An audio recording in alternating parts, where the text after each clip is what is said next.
বিকাশ account থেকে cash out প্রতিদিন কিন্তু দুইটি, আপনি জাস্ট দুইটির মাধ্যমে কিন্তু বিকাশ অ্যাকাউন্ট থেকে ক্যাশ আউট করতে পারবেন। তো প্রথমে দেখাবো আপনারা কীভাবে কোড ডায়াল করে বিকাশ অ্যাকাউন্ট থেকে ক্যাশ আউট করবেন। তো কোড ডায়াল করে বিকাশ অ্যাকাউন্ট থেকে ক্যাশ আউট করার জন্য প্রথমে আপনাদের মোবাইলের ডায়াল অপশনটি ওপেন করে নেবেন। তো মোবাইলের ডায়াল অপশনটি ওপেন হওয়ার পর আপনি এখানে জাস্ট একটা কোড ডায়াল করবেন। কোডটি হলো *247#। তো এই কোডটি উঠিয়ে জাস্ট আপনার বিকাশ থেকে ডায়াল করে দেবেন। তো ডায়াল করে দেওয়ার সাথে সাথে আপনার সামনে এরকম একটি পেজ চলে আসবে। তো এখান থেকে দেখেন যে ক্যাশ আউট নামে একটি অপশন আছে 25, আপনি জাস্ট এখানে 5 উঠিয়ে সেন্ডে এটা ক্লিক করে দেবেন। তো 5 উঠিয়ে সেন্ডে ক্লিক হওয়ার সাথে সাথে কিন্তু আপনি এখানে দেখতে পারবেন যে ফ্রম এজেন্ট নাম্বার এবং ফ্রম এটিএম নাম্বার। আপনি যদি এজেন্ট নাম্বারে ক্যাশ আউট করতে চান তাহলে 1 উঠিয়ে সেন্ডে ক্লিক করবেন, আর যদি এটিএম নাম্বারে ক্যাশ আউট করতে চান তো 2 উঠিয়ে সেন্ডে ক্লিক করে দেবেন। যেহেতু আমরা এজেন্ট নাম্বারে ক্যাশ আউট করে থাকি বেশিরভাগ, সেজন্য আমি এখানে 1 উঠিয়ে সেন্ডে এটা ক্লিক করে দেবো। 1 উঠিয়ে সেন্ডে ক্লিক দেওয়ার সাথে সাথে কিন্তু আপনার সামনে এরকম একটি পেজ চলে আসবে। তো এখান থেকে আপনি যে নাম্বারে ক্যাশ আউটটি করবেন সেই নাম্বারটি এখানে উঠিয়ে দেবেন।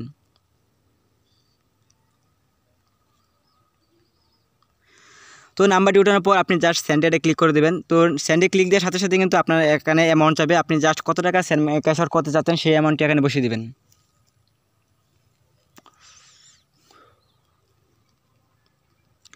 তো অ্যামাউন্টটি বসানোর পর আপনি জাস্ট সেন্ডে ক্লিক করে দেবেন। তো সেন্ডে ক্লিক দেওয়ার পর আপনি এখানে জাস্ট পিন নাম্বারটি দেবেন। পিন নাম্বারটি দেওয়ার পর আপনি সেন্ডে ক্লিক দেওয়ার সাথে সাথে কিন্তু আপনার ক্যাশ আউটটি সাকসেসফুল হয়ে যাবে।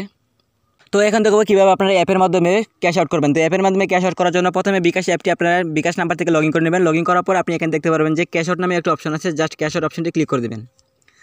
তো ক্যাশ আউট অপশনে ক্লিক করার পর আপনি এখান থেকে এজেন্ট নাম্বার দিবেন, যে আপনি যেই নাম্বার ক্যাশ আউট করতে চান সেই নাম্বারটি এখানে উঠিয়ে দেবেন। তো নাম্বারটি ওঠানোর পর আপনি ক্যাশ আউট করতে ট্যাপ করে এই অপশনটি ক্লিক করে দেবেন। তো এই অপশনটি ক্লিক করার পর আপনার সামনে এরকম একটি পেজ চলে আসবে। তো এখান থেকে আপনি জাস্ট ব্যালেন্স দিতে হবে, আপনি কত টাকা ক্যাশ আউট করতে যাচ্ছেন সেই ব্যালেন্সটি এখন দিয়ে দিবেন। তো ব্যালেন্সটি দেওয়ার পর আপনি জাস্ট এগিয়ে যান অপশন দেখতে পারবেন, জাস্ট এগিয়ে যান অপশনটি ক্লিক করে দেবেন। এগিয়ে যান অপশনে ক্লিক করার পর তারপর আপনার সামনে এরকম একটা পেজ চলে আসবে। তো এখান থেকে দেখেন যে এগিয়ে যান অপশনটি ক্লিক করে দেবেন। তারপর আপনার বিকাশে পিন নাম্বার যাবে, জাস্ট পিন নাম্বারটি দিয়ে দেবেন। পিন নাম্বারটি দেওয়ার পর আপনি ট্যাপ করুন একটি অপশন চলে আসবে, জাস্ট ট্যাপ করুন অপশনটি দিয়ে দিবেন। সেক্ষেত্রে কিন্তু তো ট্যাপ করুন অপশনে ক্লিক করার সাথে সাথে কিন্তু আপনার বিকাশ অ্যাকাউন্ট থেকে ক্যাশ আউটটি সাকসেসফুল হয়ে যাবে। তো এইভাবে কিন্তু আপনারা বিকাশ অ্যাপের মাধ্যমে কিন্তু ক্যাশ আউট করতে পারবেন।